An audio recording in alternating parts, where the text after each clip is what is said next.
है जग में प्रभु संकट मोचन नाम तिहारो। હનુમાનજીને કોણ નથી ઓળખતું, જેમનું નામ જ માત્ર લેવાથી સંકટનું નિવારણ થઈ જાય છે। 11મો ભગવાન શંકરનો રુદ્ર અવતાર બન્યો, ભક્તોનો કષ્ટ હરનારો।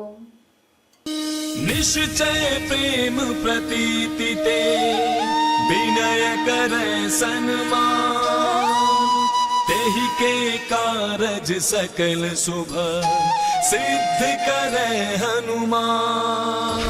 કષ્ટભંજન હનુમાનના રૂપમાં માતા અંજનીને શ્રાપમાંથી મુક્ત કરવા માટે તેઓએ જન્મ લીધો હતો।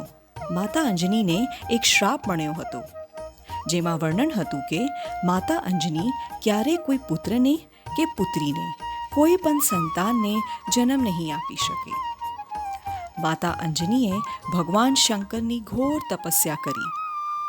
તેઓની તપસ્યાથી પ્રસન્ન થઈ ભગવાન શંકરે 11મા રુદ્ર અવતાર રૂપે હનુમાનજીના સ્વરૂપે તેમને ત્યાં જન્મ લીધો।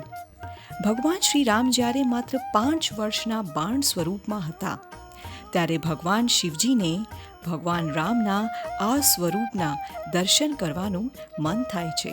શિવજી આ વાત પાર્વતીજીને કહે છે કે મારા આરાધ્ય દેવ સાક્ષાત પૃથ્વી ઉપર જન્મ લઈ ચૂક્યા છે, તો મારે તેમને મળવા પૃથ્વીલોક જવું છે અને ત્યાં જ રહીને તેમની સેવા કરી સેવાનું ફળ પ્રાપ્ત કરવું છે।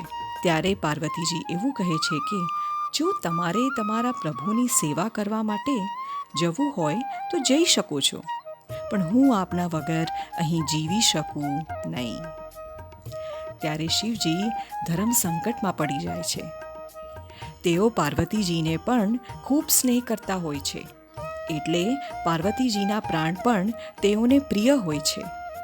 અને બીજી તરફ ભગવાન રામને પૃથ્વી લોક પર મળવા જવાની ઈચ્છા પણ હોય છે। તે જ સમયે તેઓ ભગવાન શિવનો 11મો અવતાર રુદ્ર ધારણ કરી હનુમાનજીના સ્વરૂપમાં ભગવાન શ્રી રામની સેવા માટે જન્મ લે છે।